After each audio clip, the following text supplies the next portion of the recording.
네, 안녕하세요. 자, 어제 테슬라 주가 보겠습니다.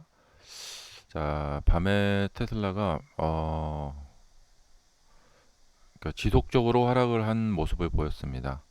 그리고 이제 이렇게 수평으로 좀 가다가 이제 무너져 버렸죠. 그래서 이제 비슷한 가격대의 지지 라인이 무너지다 보니까 이제 이럴 때 이제 좀 하락이 좀 가속화되죠. 그러니까 어제 같은 경우에는 이제 상승 후 횡보예요. 상승 후에 횡보를 해서 자 이렇게 이제 저항과 지지를 왔다 갔다 하다가 돌파가 되었다면 좀 많이 올라갔겠죠. 근데 반대로 이제 깨지다 보니까 이제 아래로 이렇게 이런 형태를 보였습니다. 음, 그 간혹 이제 뭐 차트에 대해서 무용론 차트를 뭐 필요 없다 뭐 이런 얘기 하시는 분들 계신데 이제 현실적으로 보면은 어, 뭐 저의 느낌으로는 사람들이 차트를 신경 쓰는 것 같아요. 예. 그래서 어떤 가격대가 무너졌다 하면 이 지나간 가격대들을 보면서 이게 반응을 보이는 것 같아요. 아마 이제 이런 이제 이전 저점, 이 저점 가격대가 무너졌다 하면은 사람들이 이제 와 저기 무너졌다 하면서 이제 매도에 동참을 하는 거죠. 반대로 이제 돌파가 됐다 그러면 와 돌파됐다 하면서 이 차트를 보면서 사람들이 반응을 보이기 때문에 어, 그래서 차트 분석을 하는 거죠. 사람들이 만약에 이제 차트를 보지 않는다, 반응을 보이지 않는다 하면은 차트를 분석을 할 필요가 없겠죠. 예. 그러니까 그런 것 같아요. 이제 이 차트 자체가 이것이 분석을 할 수 있는 해볼 만한 가치가 있냐 없냐를 떠나서 어떤 현실성, 예, 현실적으로 어, 그 사람들이 보니까 예. 그러니까 뭐 길이 없는 것도 사람들이 다니다 보면 길이 생긴다고 하잖아요. 네, 그런 것처럼 그런 것 같아요. 물론 우리가 이제 차트 분석을 통해서 이제 많은 도움을 받아서 웃기도 하지만 또 차트에 속는 경우도 많아요. 예. 그래서 그런 일장일단이 있다는 점. 그러니까 저는 차트를 꼭 보셔야 된다라는 뭐 차트만이 뭐 답이다 그런 건 아니에요. 예. 우리가 유연하게 생각하자는 거죠. 예, 매크로적인 상황도 좀 생각을 하고 또 차트도 또 완전히 뭐 필요 없는 건 아니다 그런 거예요. 자, 그래서 이제 이렇게 됐고 이제 이 저점이 위험해지게 됐습니다. 그래서 이제 저점이 지지가 되는지 봐야 되겠고 항상 그 이제 주가가 상승할 때 보면은 어떤 저점을 잡는데 이 하락을 할 때 이제 그 저점이 지켜지는지 여부가 중요합니다. 음, 그리고 이 저점이 잡힌 후에 이제 지나간 시간, 그러니까 시간이 오래 지나가다 보면은 이제 이 저점이 이제 확실히 이제 저점으로 이제 되거든요. 근데 이런 한 달 정도 뭐 이렇게 짧은 시간 내에는 언제든지 깨질 수가 있어요. 그리고 무려 뭐 이렇게 뭐 몇 달이 지나도 이렇게 가다가 깨지기도 하죠. 우선 단기적으로 봤을 때, 그러니까 이런 쇼타임 구역에서 봤을 때는 저점이 잡힌 후에 그 다음에 깨지지 않는다. 그럼 그것을 기반으로 이렇게 올라갑니다. 이렇게 그래서 이렇게 하락을 한 상황에서는 여기 저점을 잡고 일단은 버티고 있잖아요. 그래서 이 저점이 이제 얼마나 잘 버텨지는가 이제 이것을 봐야 될 것 같습니다. 여기가 깨져버리면은 또 다시 계산을 해야 돼요. 자, 지금 이제 제가 하는 타겟 프라이스 매매법으로 제가 하는 이 타겟 프라이스 분석법으로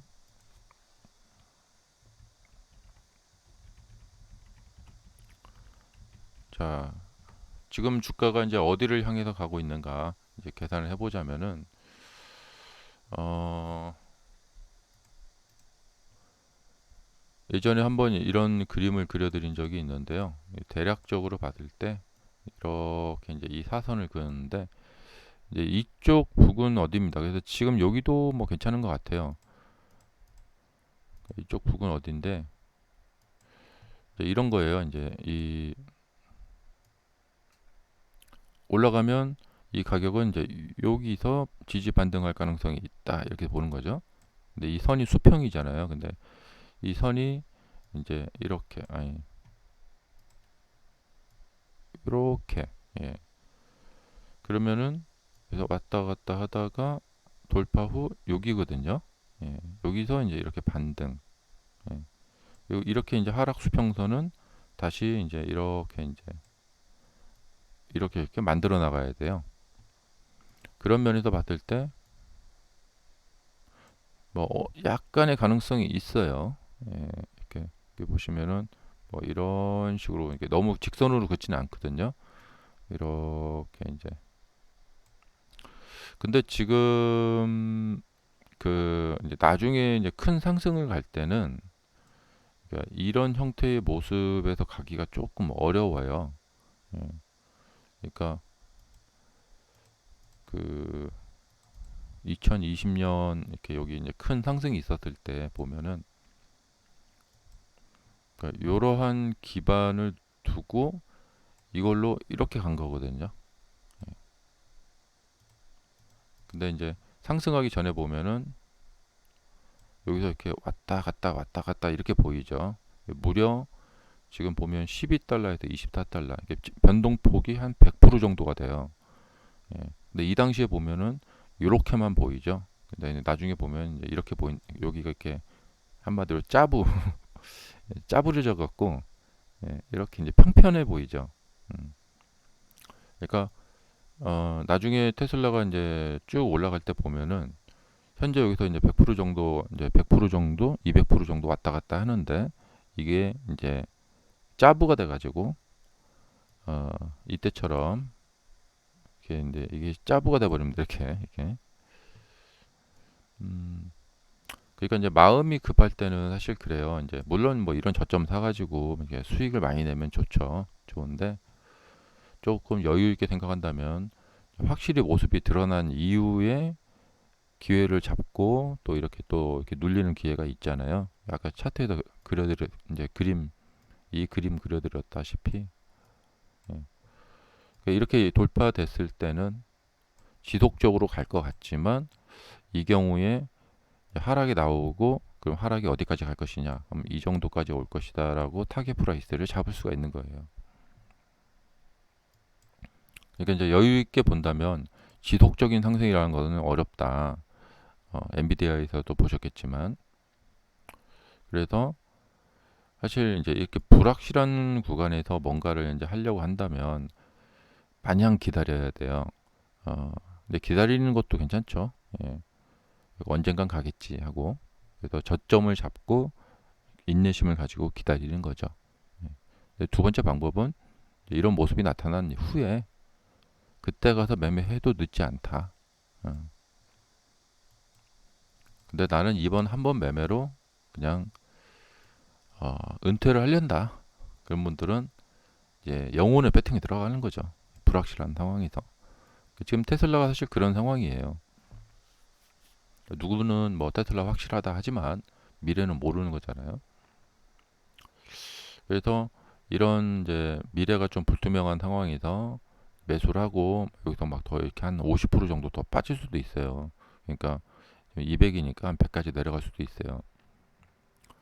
어, 그러니까 이게 이제 2018년도 상황이랑 크게 다르지 않아요. 이때 2018년, 2019년 상황이랑 지금 크게 다르지 않고 그러다가 이제 나중에 정말 이제 잘 된다. 그러면 이제 이러한 상승을 미래에 한 번 더 먹는 거죠. 지금 그러니까 뭐 요 지엽적인 부분으로 봤을 때는 대략적으로 이제 거진 내려왔어요. 여기서 조금 더 내려가느냐, 이 정도에서 머물다가 좀 이게 반등이 나오느냐, 좀 그런 차이 정도일 것 같습니다. 그러니까 뭐 175 정도까지 내려올 수도 있고, 그러니까 여기서 살짝 요 부근에도 왔다 갔다 움직인다고 해서 뭐 그렇게 놀랄 건 없다 생각이 듭니다. 뭐 심지어는 뭐 조금 더 빠져도 뭐 160일까지 빠져도 그게 뭐 그렇게 뭐 놀랄 건 없다. 그리고 좀 더 이제 자세히 들어가서 보면은 어, 그러니까 지금 타겟 프라이스 분석법으로는 거진 다 이 부근으로 왔고, 예.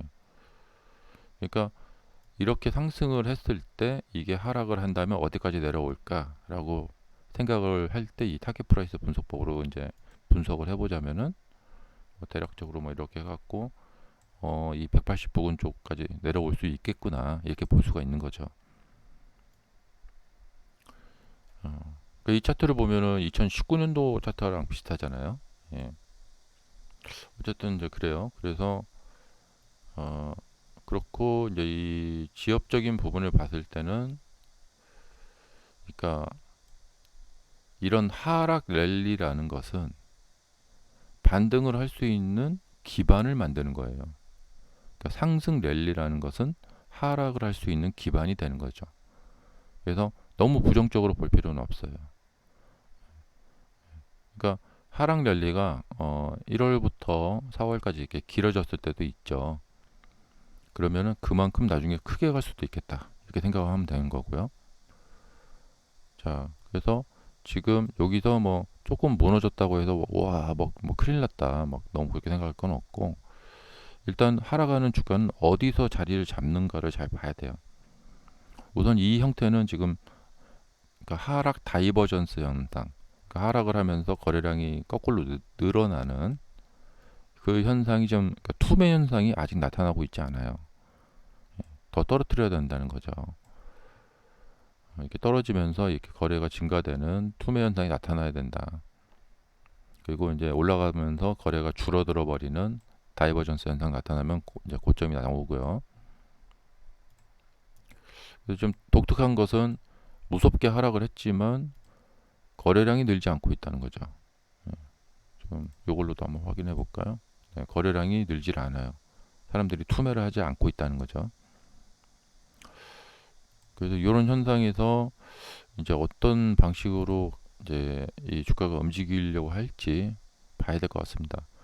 일단은 첫 번째 떠오르는 것은 거래량이 적다면은 여기서 이렇게 올라가면서 거래량이 증가가 되면서 이쪽에 물량을 뺏어버려요. 이렇게 이쪽에서 거래량이 이제 증가되면서 뺏고 이렇게 올라가 버린다. 바로 그 현상이 이제 이런 현상이에요. 요거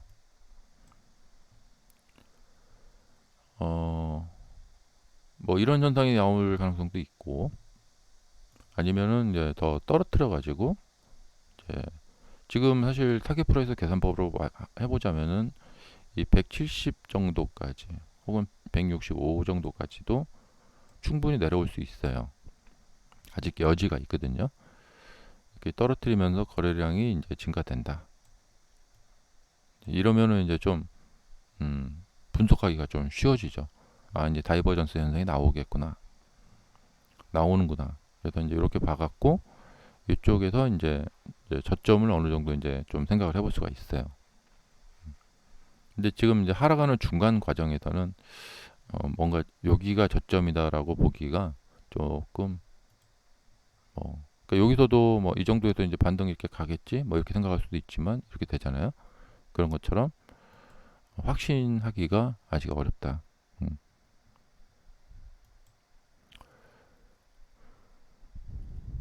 그래서 이런 어떤 뭐랄까 좀 뭐 부정도 긍정도 아닌 어떤 이렇게 중간자적인 입장을 지금은 견지하면서 어, 어떤 확률도 다 나타날 수 있다라고 보면서 이제 좀 일단 그렇게 봐야 될 것 같아요. 지금 시장의 사람들의 반응이 지금 그냥 오락가락 하고 있죠. 어제 BOJ에서 금리 인상하지 않겠다 그런 이제 말을 했는데 그거에 대해서 뉴욕 증시는 그래도 좀 그래도 조금 그 말 뭐 깔짝지근한데 뭐 이러고 있는 거죠. 그리고 이제 중동 뭐 지정학적 리스크, 우크라이나가 러시아 본토 공격 뭐 이런 것들 좀 있고 그리고 이제 경기 침체에 대한 의심이 이제 생겨났잖아요. 예.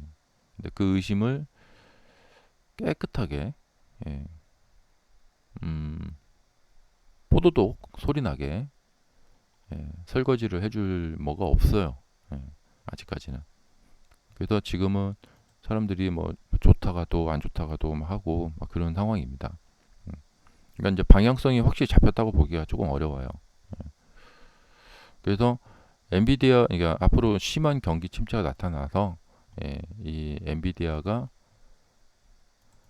막 뭐 $10까지 떨어진다. 예, 그렇게 보기가 어렵죠 지금. 지금 굉장히 유동적인 상황이다. 음. 다만 지금 보면은 이 아마존닷컴 이 주가를 보면은 이거는 상승 추세가 완전히 깨졌어요. 음. 그러니까 바로 이런 차트를 놓고 이제 상승 추세가 깨졌다고 말을 한 거거든요. 음. 그래서 이 나스닥 차트가 아마존닷컴처럼 지금 만약에 여기서 한 번만 더 무너지게 되면은 그렇게 되거든요. 지금도 약간 무너진 느낌이 커요. 나스닥도 무너졌다고 봐야 돼요. 이게 상승 추세가. 그래서 근데 지금 뭐 엔비디아 같은 데는 조금 버티려고 좀 하고 있는데 대부분 지금 뭐 구글이나 마이크로소프트 대체적으로 다 무너졌다고 인정을 하고 보는 게 낫지 않나. 야, 테슬라는 여기가 이제 차트가 다른 차트들은 쭉 갔다가 무너진 거지만 여기 저점을 두고 이렇게 하락했기 때문에 이게 우리가 이제 시각적으로 이제 속아요. 어, 테슬라는 무너진 게 아니다. 어, 근데 시각적으로 이렇게 속을 수가 있다. 네. 근데 확률적으로 봤을 때 빅테크들이 하락을 하고 나스닥이 하락을 하는데 테슬라가 혼자 상승을 할 가능성은 일단은 상식적으로 적죠. 예. 이전 저점이 있지만 여기 이제 기반이 되는 매물대가 있지만 그냥 뭐 같이 하락을 덤탱이 맞아갖고 같이 하락을 갈 가능성이 크죠. 하락을 한다면 예, 전체 시장이. 자, 그래서 지금은 이제 사람들이 이제 심리가 불안정하고, 예, 그래서 이런 것이 좀 이제 좀 시간이라는 것을 통해서 좀 정리가 되고 그다음에 다시 안정을 찾고 그다음에 새로운 논리, 정반합의 논리라고 말씀드렸죠. 이 정반합의 논리. 그러니까 지금은 이렇게 내려오지만 또 그에 반대되는 논리가 또 등장을 하게 되고 그러면 그 두 가지 의견에서 이제 어떤 합일치를 찾게 돼요. 그냥 계속 내려가자 이렇게 합의를 볼 수도 있고 반등 좀 하자 이렇게 합의를 볼 수도 있고요. 그래서 이렇게 되다가도 이제 새로운 논리가 또 나타납니다. 이제 어제 BOJ의 그런 발언이 또 갑자기 나온 것처럼 예, BOJ 부총재가 금리 인상하지 않겠다 이렇게 오늘은 또 어떤 뉴스가 나올지 몰라요. 예. 그런 뉴스에 따라서 또 하루하루 사람들이 반응을 보이고 그런 거죠. 자, 또 그런 이제 모든 정보와 사람들의 어떤 심리 이런 것들이 모두 모여서 최종 집약체, 엑기스로 예, 이, 그런 사람들의 심리가 드러나는 것이 바로 가격의 움직임, 바로 차트입니다. 그래서 한번 예, 차트가 사실 뭐 사람을 뭐 웃게도 하지만 울리기도 하지만 그래도 한번 연구해 볼 필요가 있는 대상이기도 해요. 자, 감사합니다. 좋은 하루 되세요.